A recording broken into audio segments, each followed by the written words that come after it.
Paz do Senhor, irmãos. Espero que você esteja bem, espero que você esteja com saúde, espero que a sua família esteja bem. Vamos prosseguir nos nossos estudos, no caso sobre os 10 mandamentos, não é? E hoje nós vamos trabalhar o 8º mandamento. O 8º mandamento que está em Êxodo capítulo 20, no verso 15, e também Deuteronômio capítulo 5, verso 19. Acompanhe aí na sua Bíblia, por gentileza. Diz assim a palavra do Senhor, Êxodo capítulo 20, verso 15. Não furtarás. Não furtarás. Muito bem. Como de costume, todo mandamento que nós trabalhamos, a gente sempre observa o princípio, o valor que está por trás de cada mandamento, ou seja, de cada norma moral que Deus estabeleceu para o seu povo, não é? A lei moral de Deus. E no caso em específico, nós temos aqui o não furtarás. Qual o princípio que está sendo protegido por esta norma, por essa regra, que no caso é uma regra negativa, ou seja, não, contém a partícula não. Não furtarás. Muito bem. O princípio, o valor que está por trás deste mandamento, né? Ou seja, o valor que é protegido por este mandamento, no caso é a propriedade e o trabalho. Então, perceba bem, em relação à lei moral de Deus, voltada para o convívio entre as pessoas, de acordo com a norma ética e moral de Deus, deve-se respeitar a propriedade e o trabalho. Aqui a gente não discute nenhum tipo de ideologia, não é? Aqui nada de política, nem de ideologia, seja capitalista, seja comunista, nada disso. Porque quando se trata de propriedade e trabalho, em geral as pessoas enveredam para essas duas ideologias, né? Capitalista, socialista, etc. Aqui não, aqui nós estamos analisando a lei moral de Deus, estabelecida para o seu povo, como norma de conduta ética e moral, certo?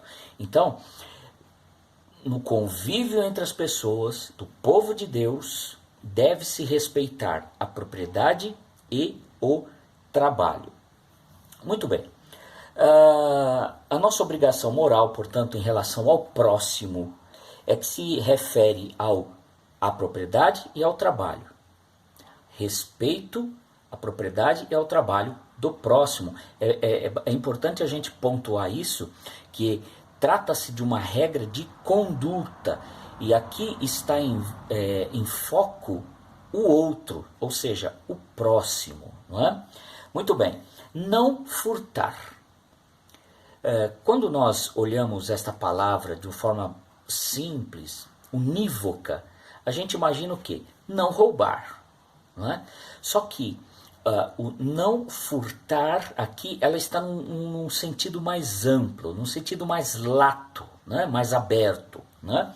Então, não furtar significa não possuir coisa alguma que não tenha sido obtida por meios lícitos e honestos. Ou seja, tudo que eu obtiver por meio lícito e honesto está de acordo com esse mandamento. Contrário senso, tudo que eu obtiver, tudo que eu possuir, tudo que eu ganhar por meios ilícitos ou desonestos, infringe a regra, o valor e o princípio contido no 8º mandamento.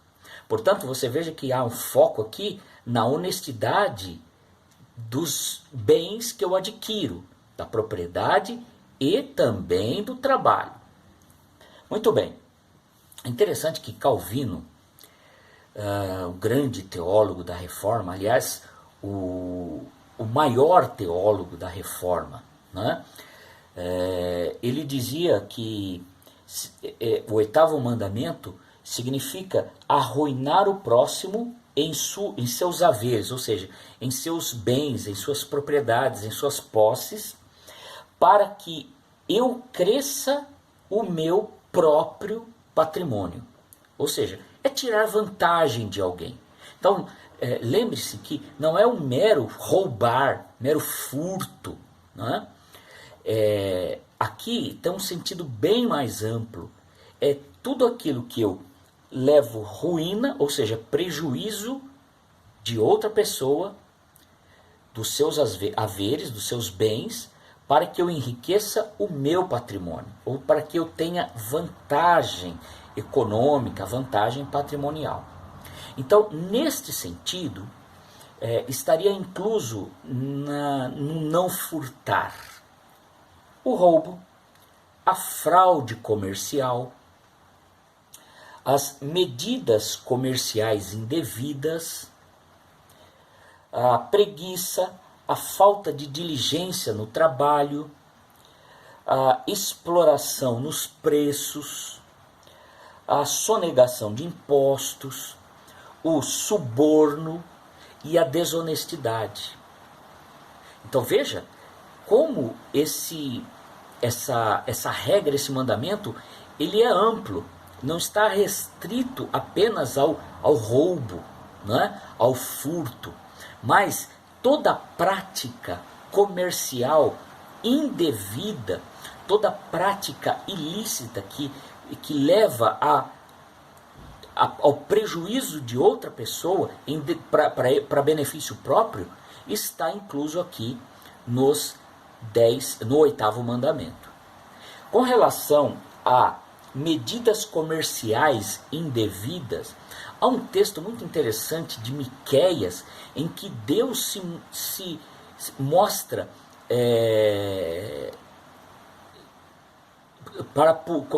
com a intenção de punir o povo de Israel, justamente por práticas comerciais indevidas, medidas indevidas, desonestidade.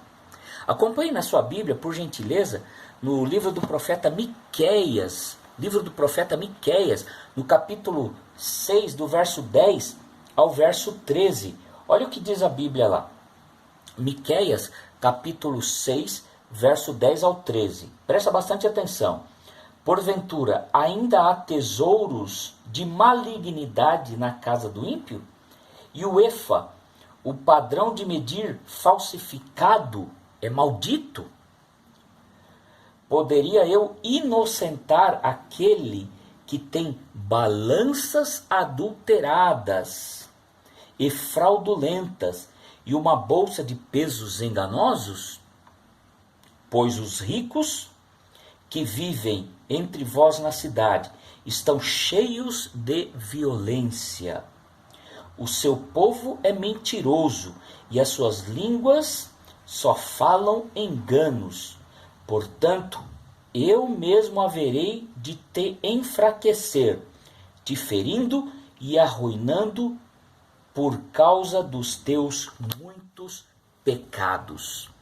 Então veja que quando você vai num comércio, num supermercado, numa loja, em que as medidas, ou seja, a balança é enganosa, isso afronta o 8º mandamento.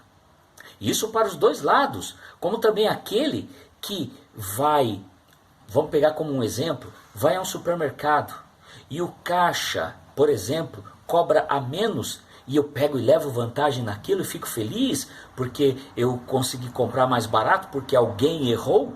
Isso afronta o 8º mandamento. E veja que são práticas comuns no dia a dia. Práticas comuns. Um tenta levar vantagem do outro, seja no troco, seja na compra de algo, ou seja na venda de algo. Não furtarás, é a ordem moral de Deus. Portanto, o povo de Deus jamais pode aceitar práticas nesse sentido, seja sendo enganado, seja enganando. Isso afronta o 8º mandamento: não furtarás. É interessante, o professor Hans Reifler, ele usa uma expressão que eu acho muito interessante, muito interessante. Ele diz assim: ninguém nasce ladrão ou criminoso. Veja, não furtarás. Ninguém nasce ladrão, não é? E esse tipo de atitude de obter vantagem ilícita sobre o outro, não é? Ela parte do coração corrupto, de um coração corrompido pelo pecado. Não é? O próprio Senhor Jesus disse lá em Mateus capítulo 15, verso 19, que do coração procedem os maus desígnios. Ou seja, esse tipo de atitude surge a partir de um coração corrompido pelo pecado.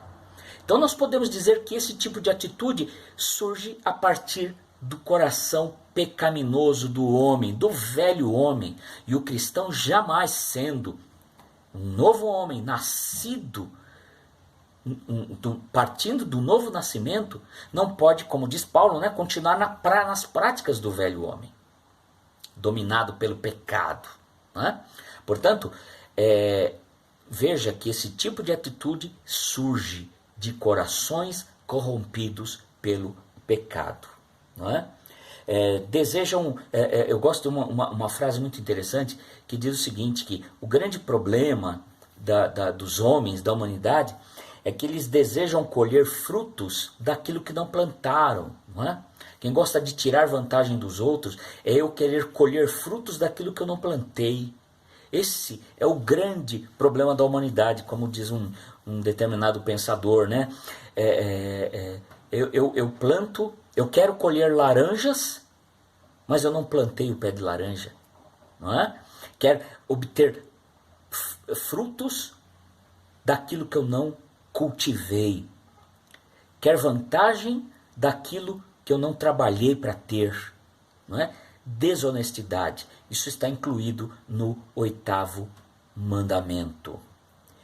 Há várias passagens no Antigo Testamento, irmãos, em Deuteronômio capítulo 22, por exemplo, em Êxodo capítulo 22, em Deuteronômio capítulo 25, em Levíticos capítulo 19, em que a gente vê como que a lei mosaica tratava estas questões relativas ao furto e ao roubo.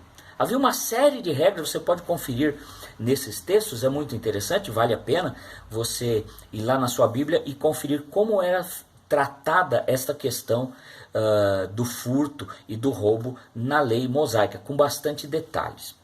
Muito bem, agora veja que um texto muito interessante, na verdade 2 textos de Salomão, que está no livro de Provérbios. Lembra que Provérbios é um livro que nos ensina a viver de forma sábia. Salomão, ele nos ensina, lá no Provérbios capítulo 28, verso 24, acompanhe na sua Bíblia, ele diz o seguinte, Provérbios capítulo 28, verso 24, ele diz assim: quem rouba teu pai e tua mãe e alega isso não é errado, é comparsa do destruidor. Ou seja, aquele que leva vantagem em cima de pai e de mãe, nós já vimos esse verso nas aulas anteriores, ele é comparsa do destruidor. Veja ainda em Provérbios capítulo 11, e no verso 1, veja que Salomão, o rei Salomão, ele ainda se expressa da seguinte forma: Deus, olha só, não furtarás, a desonestidade. Deus tem ódio das balanças desonestas, mas os pesos exatos lhe dão prazer. Ou seja, Deus exige do seu povo a honestidade no comércio, no trabalho, na sua vida cotidiana. É obrigação do crente, do cristão, ser honesto. Está no 8º mandamento, a lei moral de Deus, estabelecida por um Deus santo, que exige um padrão de conduta ética e moral do seu povo. Muito bem, prosseguindo ainda, é interessante a gente observar lá no livro de Josué, no capítulo 7, verso 15, para a gente observar como é séria essa questão aos olhos de Deus. Quando Acã furtou alguns despojos ali da Canaã que fora conquistada, o povo de Israel sofreu por causa daquele furto, não é? E a Bíblia usa uma expressão bastante interessante, que por causa daquela prática desonesta, por causa daquele furto, houve violação da aliança do Senhor. Ou seja, houve furto, e por causa daquele furto o povo pereceu, e aquilo representava uma violação à aliança do Senhor, não é? Indo para o Novo Testamento, nós temos diversas passagens, né, já envolvendo a igreja cristã primitiva, não é? em que se aconselha a honestidade. É óbvio, né? Mas há um texto bastante interessante em que o apóstolo Paulo, escrevendo a Tito, ele dá uma série de orientações, tanto a Tito e à igreja. E ele diz, lá no capítulo 2, verso 10 da carta a Tito, a epístola de Tito, ele diz que a honestidade comercial, ele fala em relação aos servos, né, aos escravos, ali no verso 10, a honestidade, ele é um ornamento da doutrina. Olha só que interessante, ele é um ornamento da doutrina. Então não basta ter uma doutrina teológica bem estruturada, com bons fundamentos cristãos, se não for observada a ética, o padrão moral elevado que Deus exige do seu povo. Portanto, o povo de Deus deve, por obrigação estabelecida nos 10 mandamentos, manter uma vida honesta. Ainda que a gente viva num mundo marcado pela desonestidade. Lamentavelmente, aqui no Brasil, os irmãos sabem bem que impera a famosa lei de Gerson, né? Para quem se lembra disso, né? Que dizia o seguinte: o importante é levar vantagem em tudo. Essa é a conhecida lei de Gerson, né? Errado. O importante é ser honesto, é ser correto, porque isso agrada ao Senhor. Eu me lembro que Rui Barbosa, numa certa ocasião, ele discursando, ele diz assim: haverá o tempo em que nós teremos vergonha de sermos honestos. E a palavra ali de Rui Barbosa, né, um grande brasileiro, um ícone brasileiro na área jurídica e também política, a frase de Rui Barbosa realmente ela se concretiza nos nossos dias, né? E para nós finalizarmos, irmãos,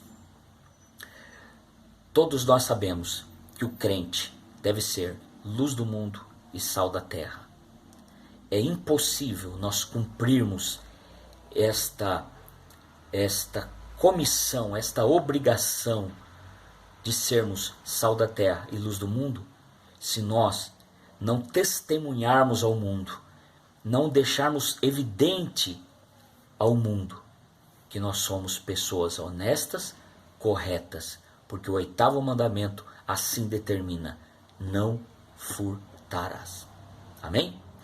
Deus abençoe você, que Deus te dê uma semana abençoada, continue firme no isolamento social, continue firme protegendo-se, cuidando de você, que assim que passar esta tormenta, nós voltaremos a nos reunir, se Deus quiser. Um forte abraço, fique com Deus, que Deus te abençoe, em nome de Jesus.